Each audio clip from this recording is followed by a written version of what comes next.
can hear him scream now. Put the damn keys down. Oh, 911.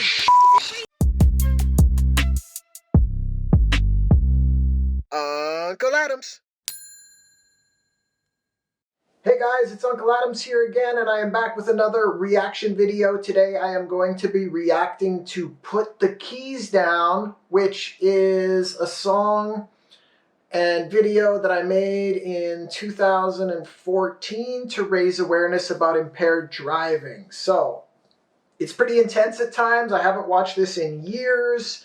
I know it was absolutely freezing when we filmed this video, and I also know that we touched on some of this stuff briefly during an At Least a Million Mission episode, but this video is going to go further in depth. So let's get into it. Let's check it out. I'm excited to watch this one.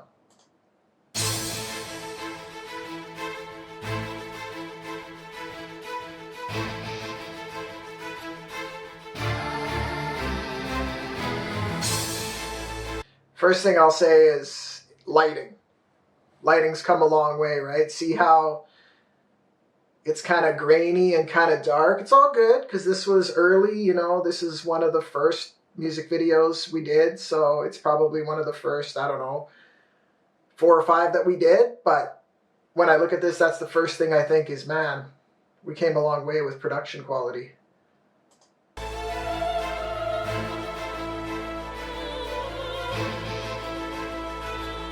So the storyline here is that older gentleman is out walking and a bunch of people are partying at a house. It was just like any other night that night. He was sitting back kicking and sipping some Bud Light. Stressed out from the week, just trying to unwind. Only God knows why he decided to drive to the liquor store. But he done it before. So Buddy just got boozed up and he's like, I'll just make a quick run to the liquor store, you know? He's done it a whole bunch of times in the past, so this is just another trip. Or so he thinks. I remember writing this. This is scripted. I remember I thoroughly wrote the storyline in this one.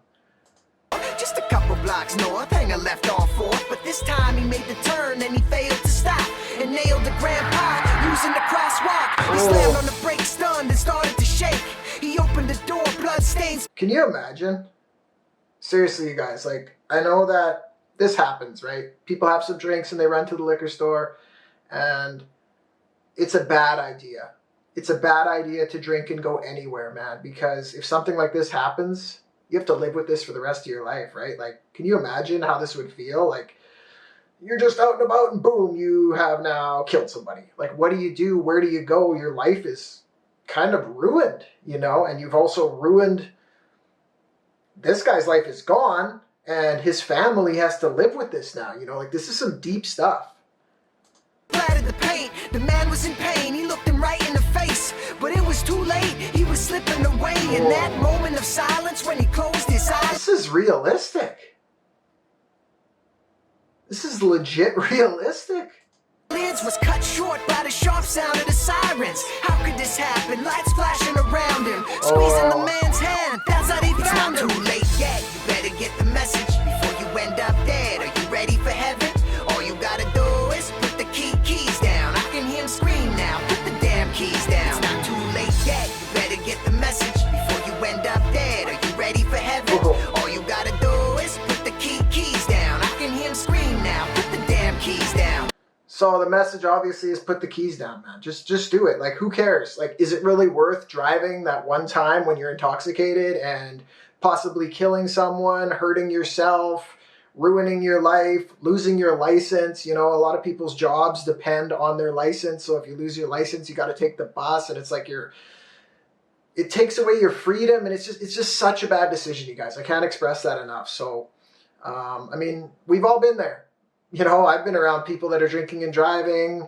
I've done it myself in the past when I was really young, and it's a bad decision. I corrected that behavior, and I hope that anybody watching this who still drinks and drives does correct that behavior, because I would hate to see you ruin your life over a little quick drive when you're drunk. You know, it makes no sense, man. The few minutes of drinking and driving can literally ruin your life. Grandpa, Grandma, Joe and Atlanta, Mom, Dad, and Chad all packed the van up and hit the open road. They were headed for the cabin. Little did they know that would never. Okay, I'm remembering this now. So I wrote 3 different realistic stories involving drinking and driving, okay? And it's in each verse, which is a common theme. I switch it up from verse to verse. So now we're on the second storyline where this family is loaded up and they're headed to the cabin. Not loaded up on booze. They're sober. The van is loaded up with their bags and stuff, and they're heading out on the highway. Man, we put a lot of work into this, writing this and casting this, and shout out to all my friends that helped going out to these locations and getting these scenes. Jason and Stacy were drunk out their faces, headed in the opposite way on Highway 6, smoking reefer, sipping cans of brewski. So here's a couple that are on the highway as well, and they're just annihilated, drinking, doing drugs, swerving, speeding, and acting goofy. Jay dropped his joint on the messing around on their phones too. That's a bad one. Like, is it not true that now distracted driving actually kills more people than impaired driving? I'm pretty sure that that's actually a statistic, which is crazy when you think about it, but they're doing both. floor and looked down, swerved out and hit the family's van. Pow! He came to in a hospital bed with police all around and his rights were read. Jason was arrested, the only survivor. So he basically blacked out, hit this family, and woke up in a hospital bed. The rest died from impact, wreckage, and fire. 8 lives lost from a stupid decision. Guilt-ridden Jay now lives. All the little kids died in this storyline. I mean, I gotta remember this is just a story, but just the thought of this, and this stuff like this happens, man. This is what I consider to be realistic storytelling, you know, and this stuff happens. It's just tragic, senseless, you know, it's awful. I remember this junkyard, we were just driving, and I was like, hey, stop here, I'm going to rap here. In a prison, not too late yet. You better get the message before you end up dead. Are you ready for heaven? All you gotta. Okay, we've heard the hook. Put the keys down.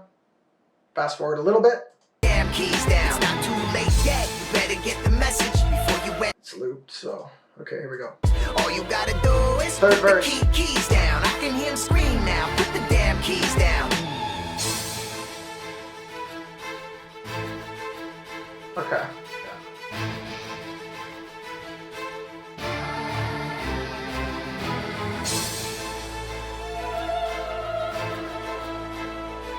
Recapping everything that has happened so far.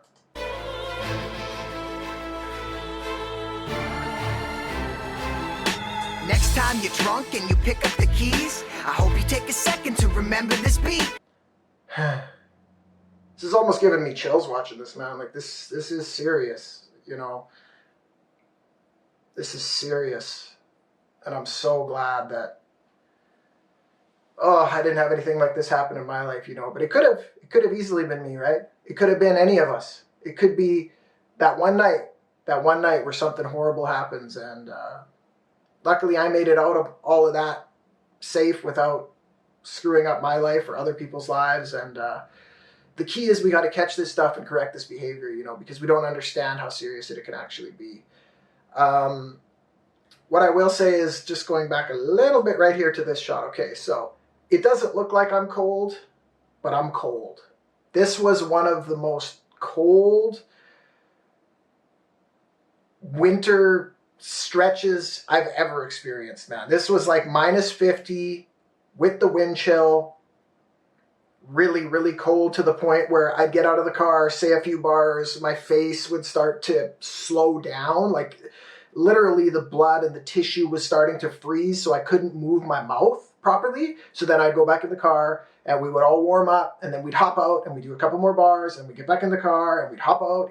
That's how cold it was, man. Legitimately, like, everything hurt, fingertips hurt, even through the gloves, but we did it, man. When you're determined, you just do it. Pick up the keys. I hope you take a second to remember this beat. If you don't, then you drive and somebody does die. I warned you, fair and square, don't be surprised. It's kind of a chilling line, but it's like, I'm trying to warn people. So if you ignore this and you do go and you drink and drive and something happens, that's on you. Nobody can help you. Nobody can help you anymore, right? That's on you. And I hope that doesn't happen to anybody, but it's just sort of the cold hard truth, man. Like, once you're aware of this and the potential consequences, and then you decide to do it anyway, nobody to blame but yourself. So make the right decision. I know you think you're tough on the liquor and stuff, but it's too late when you wake up crippled and hunched. My friend stuck in the chair, you can't tell me it's fair. He can't even speak, so his message I share. Okay, so I got to touch on this quick. So a couple of people were kind of upset with me for saying that line, because they're just trying to protect their friend and stuff like that. And I'm not going to mention any names, and, you know, it's all good. But the reality is that a drunken situation happened, and one of our friends ended up paralyzed for life, and he can't talk. It's really bad. It almost brings a tear to my eye just bringing it up. And if alcohol wasn't involved that night, you can't help but think that wouldn't have happened. I'm just going to leave it there. And, man, you know, no names mentioned, but it's just a lot of bad stuff can happen from alcohol, man, for real. And especially when you involve vehicles and stuff like that, and drama and fighting. And we'll just leave it at that, okay? No names mentioned. It's a breath of fresh air to know some of you care. I'm clearing the air, so take a good look in the mirror and ask yourself, are you ready to stand up to anyone, anywhere, planning to drive drunk? All I can ask is... So that line is, I've learned that line, like, are you ready to stand up to anyone preparing to drive drunk, or whatever I said, something like that. That's easier said than done, right? You can try to stop people. You can try to say, hey, I don't think you should do that. But ultimately, people are going to do what they're going to do, and they might get agitated, and, you know, they might just say, you know, you, who are you to say that? I'll do it, you know. So in that case, it's like, how far are you going to go to try to stop them, right? You can only do what you can do. And if they really are determined to get behind the wheel, it's pretty hard to stop them unless you, like, pin them down, a bunch of you and your friends, and hide their keys, and then you might have another dangerous situation. So I don't know. It's hard, man. It's hard. Like, sometimes I feel like you can't really stop people, and they're going to do what they're going to do. What are you going to do? Babysit them? Like, you can't be so responsible for their decision making, but you can do your best. But if they're getting violent with you and stuff, and they just hop in the car and go, what can you do? That's on them, right? So it's just sort of an interesting thing that I made it sound like it's so easy to stop people from drinking and driving, but sometimes it's not. Sometimes people are very agitated and can get violent. They're not thinking right. They'll push you, they'll punch you, whatever, right? So at some point, the accountability has to fall squarely on their shoulders. I mean, it is their decision. That you follow this task before another mother has to cry hollow. Oh, we're getting the effects going here, eh? Man, we were starting to step it up. We got the opacity change, and I don't know what we were really trying to accomplish here, if it's like a spirit or if it's just an effect. I can't really remember. Gasp, all because you had to suck a couple bottles back and drive away. Now she'll never get her daughter back. Too late yet, you better get the message before you end up dead. All right, now we're going to fast forward a little bit to this crazy ending. Keys down, not too late yet, you better get the message before you end up dead. Are you ready for heaven? All you gotta do is put the keys down. I can hear him scream now, put the damn keys down. Oh, shit, that's realistic. Oh my God, I forget how realistic that was. Oh my God. Oh, let's watch that again. So I'm finishing up the last hook. Now put the damn keys down. 911! Is he breathing? Is he breathing? Oh my God. Okay, so that's an ending with an impact, literally. And then words come up. Please put the keys down. I gotta get this video off of here. This is like hiding a lot of the end of it. Okay, so a lot of people ask, did you actually get hit by the car? And oh my God, I mean, it does look realistic, but the answer is no. No, I didn't get hit by a car. We staged it to look as realistic as possible.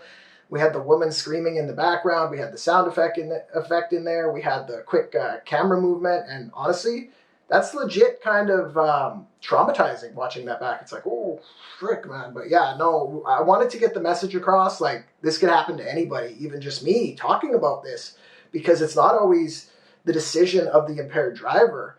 It's not only the impaired driver whose life is affected, but it's the innocent people that get hit. A lot of the time, it's just people going about their regular business and they get hit and killed and paralyzed. Like, it's awful, man. So I just wanted to show that at the end and really have it stick with you, and mission accomplished. It definitely did do that. But for those that are wondering, no, I didn't get hit by a car. There it is. Put the keys down, you guys.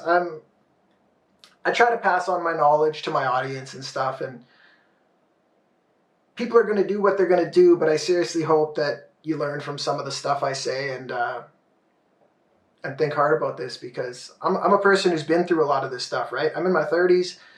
I lived through my late teens and 20s, so I've lived through a lot of stuff that many of my fans have not yet. So if I can learn from things and take my experiences and put them into music and put them into videos and try to teach you guys some stuff, then I'll do that. But ultimately, the decision is up to you.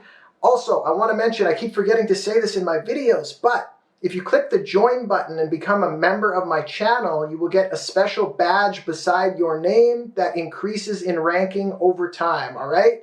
Check that out, and I'll see you guys in the next video. Thank you so much for watching. Bye. Unkle Adams.